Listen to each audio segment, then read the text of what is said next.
अर्थसंसार प्रस्तुत गर्दछ कानुनका कुरा with Alan Ghimire. Sponsored by फोर्टेन।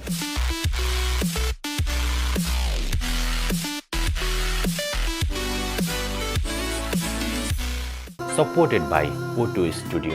उत्कृष्ट रेकर्डिङको लागि O2 स्टुडियो कपुधारा काठमाडौँ। सम्पर्क 98 62 25 58। Supported by share hub. Educational partner empire education network.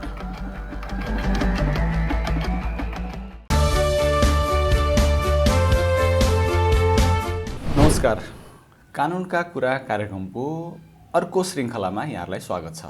म अधिवक्ता लीन घिमिरे। अर्थसंसार.com ले उत्पादन गर्ने यो कार्यक्रम अर्थसंसारको आफ्नै युट्युब च्यानलमा नियमित रूपमा प्रसारण हुन्छ।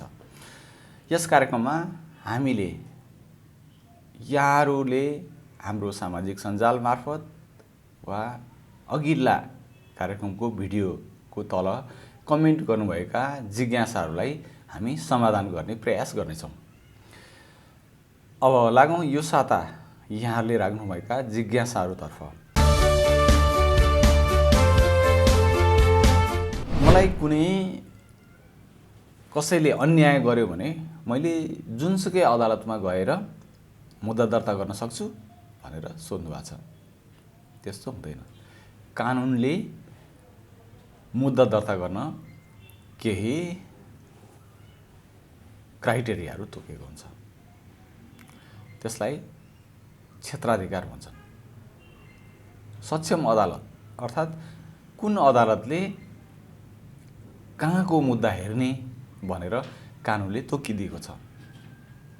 त्यस्तो अवस्थामा चाहिँ क्षेत्राधिकार विहीन अदालतमा दर्ता भएको मुद्दा चाहिँ खारेज हुन्छ। अर्थात् त्यो मुद्दाको प्रारम्भिक सुनवाईमै त्यो मुद्दा अदालतले टुङ्ग्याउँछ। यो अदालतमा यो मुद्दा चल्न सक्ने होइन भनेर टुङ्ग्याउँछ। जस्तो फौजदारी मुद्दाहरू चाहिँ सक्षम अदालत अर्थात् कुन अदालतमा त्यो मुद्दा चल्ने हो सम्बन्धित अदालतमा पठाउने आदेश गर्छ। असम्बन्धित अदालतमा चलेको मुद्दालाई चाहिँ सम्बन्धित अदालतमा पठाउनलाई अदालतले आदेश गर्छ। त्यसपछि त्यहाँबाट चाहिँ त्यो अदालतमा मुद्दा पठाइन्छ। तर देवानी प्रकृतिको मुद्दाहरू चाहिँ खारेजै हुन्छन्। तर हदम्याद रहेछ भने चाहिँ खारेज भएपछि पनि अर्को अदालतमा गएर फेरि मुद्दा दर्ता गर्न सकिन्छ। कानुनले त्यो सुविधा चाहिँ दिएको छ। अब सामान्यतः के हुन्छ भने कुलो बाँध जग्गाको सिमाना जग्गा नापजाँच गर्नुपर्ने खालको मुद्दाहरू छ भने चाहिँ जहाँ त्यो जग्गा छ त्यो जग्गा रहेको जिल्ला अदालतमा गएर दर्ता गर्नुपर्छ। अचल सम्पत्ति सम्बन्धी मुद्दा भनौँ न। अचल सम्पत्ति सम्बन्धी मुद्दा चाहिँ त्यो अचल सम्पत्ति जहाँ रहेको छ त्यहाँ गएर दर्ता गर्नुपर्छ। तर अंश मुद्दा नि अचल सम्पत्ति जोडिन्छ नि, त्यस्तो मुद्दाहरू चाहिँ आफू बसेको ठाउँमा दर्ता गर्न सकिन्छ। अर्थात् वादी बसेको ठाउँबाट दर्ता गर्न सकिन्छ। यसमा के भन्छ भने अंश मुद्दा वादी वा प्रतिवादी रहेको जिल्लामध्ये जुन जिल्ला अदालतमा फिरादपत्र दायर हुन्छ सोही जिल्ला अदालतलाई मुद्दाको कारबाही सुनवाई र किनारा गर्ने अधिकार हुन्छ। भनेको अरू मुद्दाहरू चाहिँ सम्बन्धित जिल्ला अदालतमा दर्ता हुने भयो। तर अंश मुद्दा चाहिँ वादी जहाँ बस्छ त्यहाँ पनि दर्ता गर्न सक्ने भयो, प्रतिवादी जहाँ बस्छ त्यहाँ पनि दर्ता गर्न सक्ने भयो। र त्यो बाहेक अरू जस्तो स्थायी संरचना भएको ठाउँहरूमा पनि त्यही जिल्लामै दर्ता गर्नुपर्ने भयो। अंश मुद्दा वादी प्रतिवादी रहेको जुनसुकै जिल्लामा दर्ता भयो भने त्यो जिल्लाले हेर्न सक्छ। अब त्यसबाहेकका अरू मुद्दाहरू हुन्छ नि जुन चाहिँ प्रतिवादी रहेको वा काम भएको जिल्ला अदालतमा दर्ता गर्नुपर्छ।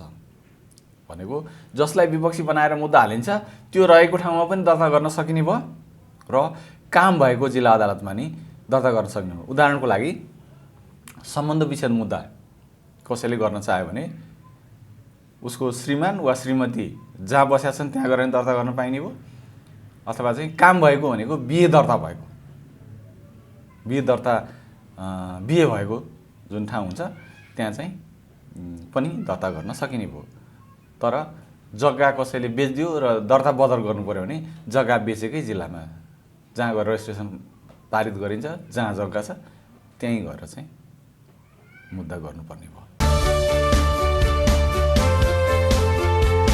अब एकजनाले सोध्नुभएको छ हदम्याद भनेको चाहिँ के हो? हदम्याद गुज्रियो भने थमाउन सकिन्छ कि सकिँदैन भनेर सोध्नुभएको छ। अब कुनै पनि मुद्दा गर्नको लागि हदम्याद अनिवार्य हुन्छ। हदम्याद विहीन मुद्दा चाहिँ खारेजै हुन्छ। प्रारम्भिक सुनवाई गरेर खारेज हुन्छ। अघि मैले भने क्षेत्राधिकार अभावको मुद्दा पनि खारेज हुन्छ भनेदेखि हदम्याद नभएको मुद्दा पनि खारेज हुन्छ। त्यस हुनाले हदम्याद हुनुपर्छ। अब त्यो चाहिँ हदम्याद चाहिँ कहिले कति समय भन्ने कुरा चाहिँ जुन विषयको कानुनले त्यसलाई गभर्न गर्छ, जुन विषयको कानुनले त्यसलाई समेट्छ त्यही विषयको कानुनमै हदम्याद तोकिएको हुन्छ। हदम्याद नतोकिएको विषयमा चाहिँ जहिलेसुकै फिराद लाग्न सक्छ, जहिलेसुकै उजुरी गर्न सकिन्छ। तर हदम्याद तोकिएको मुद्दाहरूमा चाहिँ हदम्यादभन्दा नागेर मुद्दा गर्न सकिँदैन। तर हदम्यादलाई थमाउन पनि कानुनले केही व्यवस्था गरेको छ। जस्तो काबु बाहिरको परिस्थिति भएको अवस्थामा चाहिँ हदम्याद चाहिँ थमाउन सकिन्छ। तोकिएको हदम्यादभन्दा जस्तो 15 दिन थमाउन सकिन्छ। त्यसै गरी कोही कसैको मृत्यु भयो र आसोज बार्नुपर्ने हो, क्रिया गर्नुपर्ने हो भने क्रिया गरेपछि बाटोको म्याद बाहेक भन्ने हुन्छ। त्यस्तै सुत्केरी पर्यो हैन, अनि सुत्केरी भइसकेपछि पनि निश्चित अवधि चाहिँ पाइन्छ अदालतमा हाजिर हुनको लागि, अदालतमा फिराद गर्नको लागि हदम्याद दिइन्छ। त्यसै गरी जस्तो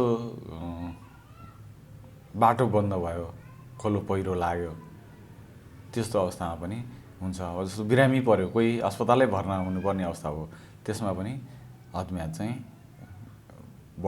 थप म्याद चाहिँ दिइन्छ। जस्तो कोही चाहिँ कोमामा गयो, बेहोस भएर त्यसबाट चाहिँ ऊ होसमा आएपछि उसको हदम्याद सुरु हुन्छ। त्यसै गरी नाबालक छ, नाबालकको पनि हदम्याद चाहिँ ऊ साबालक भएपछि उसको हदम्याद सुरु हुन्छ। त्यसै गरी हदम्यादलाई थाम्न सकिन्छ निश्चित अवधिसम्म। त्यो चाहिँ के कारणले हो भन्ने कुरा चाहिँ निवेदनमा खुलाउनुपर्छ र त्यसको प्रमाण पनि पेश गर्नुपर्छ। त्यसपछि हदम्याद चाहिँ मनासिब कारण रहेछ भने अदालतले त्यसलाई स्वीकार्छ, हदम्याद बढाएर गर्छ।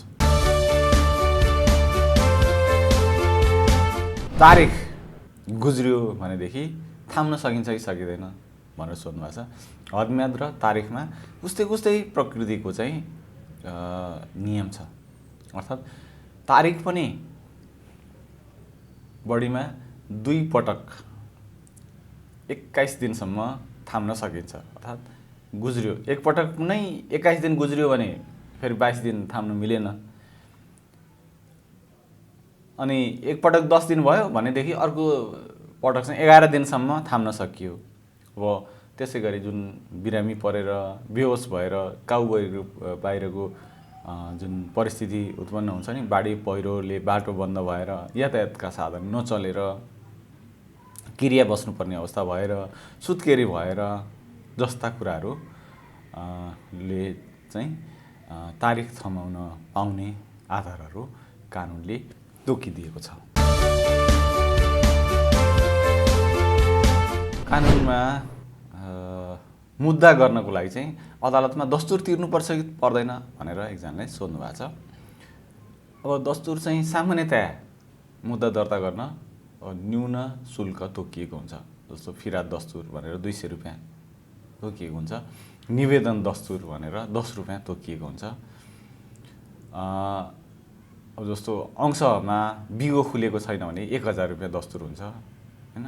सम्बन्ध विच्छेदमा 500 रुपैयाँ चाहिँ अदालती शुल्क लाग्छ, कोर्ट फी पनि भनिन्छ अंग्रेजीमा, कोर्ट फी लाग्छ। तर बिगो खुल्यो भनेदेखि जस्तो मलाई अंशमा चाहिँ 1 करोडको सम्पत्ति आउने छ भन्यो भने तपाईले त्यसमा सम्पत्ति त जग्गा आउने हो अथवा नगदै पनि आउन सक्छ खातामा नगद आछ भने त्यो 1 करोडको अदालत शुल्क राख्नुपर्छ। त्यसैगरी अब नगद होइन जग्गा हो भनेदेखि जग्गाको मूल्य चलन चल्तीको मूल्य उल्लेख गर्नुपर्छ। तपाई आफैले गर्ने हो। तपाईले मालपोतले तोकेको न्यूनतम मूल्य भन्दा चाहिँ घटी राख्न पाउनुहुन्न, त्योभन्दा बढी जति पनि राख्न पाउनुहुन्छ त्यसको आधारमा अदालती शुल्क तोकिन्छ। र त्यसबाहेक चाहिँ जस्तो लेनदेनको मुद्दा छ, कागज छ भने चाहिँ त्यसमा चाहिँ आय टिकट दस्तुर पनि लाग्छ। आय टिकट भनेको चाहिँ तपाईले कागज गर्दा नै त्यो दस्तुर तिर्नुपर्ने हो। अब तपाईले तिर्नु भएको हुँदैन, सामान्यतया सरकारलाई त्यो दस्तुर तिर्नु भएको हुँदैन। तपाईले ओडामा प्रमाणित गराउँदाखेरि ओडालाई केही दस्तुर तिर्नुहुन्छ, आय टिकट भनेर तिर्नुहुन्न। त्यो चाहिँ कोर्ट फी सँगै लेनदेनको मुद्दामा कोर्ट फी सँगै आय टिकट दस्तुर पनि तिर्नुपर्छ। अब अरु मुद्दाहरुमा फरक जस्तो रिट दर्ता गर्नु पर्यो भने 500 रुपैयाँ अदालती दस्तुर तिर्नुपर्छ। यसो गरी चाहिँ अदालती शुल्क कानुनले निर्धारण गरिएको छ। त्यो चाहिँ भरिसक्कै सर्वसाधारणलाई धेरै चाहिँ भार नपरोस् भन्ने गरी कानुनले चाहिँ अदालती शुल्क निर्धारण गरेको हुन्छ। जस्तो अनि पुनरावेदन गर्नु पर्यो भने चाहिँ पहिला राखेको कोर्ट फीको चाहिँ 15% चाहिँ दस्तुर तिर्नुपर्छ अदालती शुल्क। यहाँ सोध्नु भएको छ कसैले मुद्दा दर्ता गर्यो अनि त्यो मुद्दाको प्रतिरक्षा गर्दा आफ्नो पनि दाबी छ भने छुट्टै मुद्दा दर्ता गर्नुपर्छ कि त्यसैमा गर्न सकिन्छ भनेर सोध्नु भएको छ। अहिलेको मुलकी देवानी कार्यविधि संहिताले चाहिँ प्रतिदाबी गर्न सक्ने व्यवस्था गरेको छ। मुद्दाको फिर्यादको हामीले खण्डन गर्न सक्छौं अनि त्यसमा प्रतिदाबी तपाईको केही छ भनेदेखि दाबी गर्न सक्छ। जस्तो कसैले सम्बन्ध विच्छेदको मुद्दा हाल्यो, श्रीमानले अथवा श्रीमतीले सम्बन्ध विच्छेदको मुद्दा हालेको छ भनेदेखि अंशको लेनदेन नगरिकन सम्बन्ध विच्छेद गरि पाऊँ भनेर मुद्दा हालेको छ भने प्रतिउत्तर लगाउनेले चाहिँ हैन मलाई अंश चाहिन्छ, म सम्बन्ध विच्छेद गर्न त तयार छु तर मलाई अंश चाहिन्छ भनेर प्रतिदाबी गर्न सकिन्छ। त्यसको लागि चाहिँ छुट्टै फिर्याद दिनु पर्दैन। तर अदालती दस्तुर जुन कोर्ट फी हुन्छ त्यो चाहिँ छुट्टै लाग्छ। प्रतिउत्तरको जुन लाग्ने भन्दा तपाईको प्रतिदाबी छ र त्यसमा बिगो पनि खुल्या छ भनेदेखि बिगो अनुसारको कोर्ट फी जम्मा गर्नुपर्छ।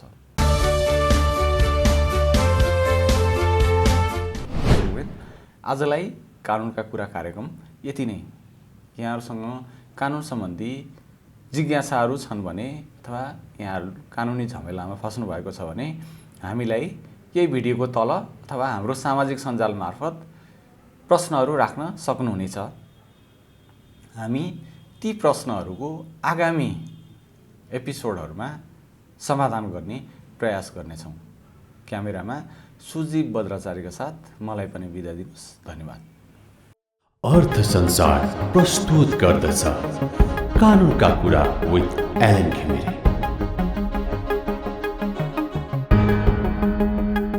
Sponsored by Forten.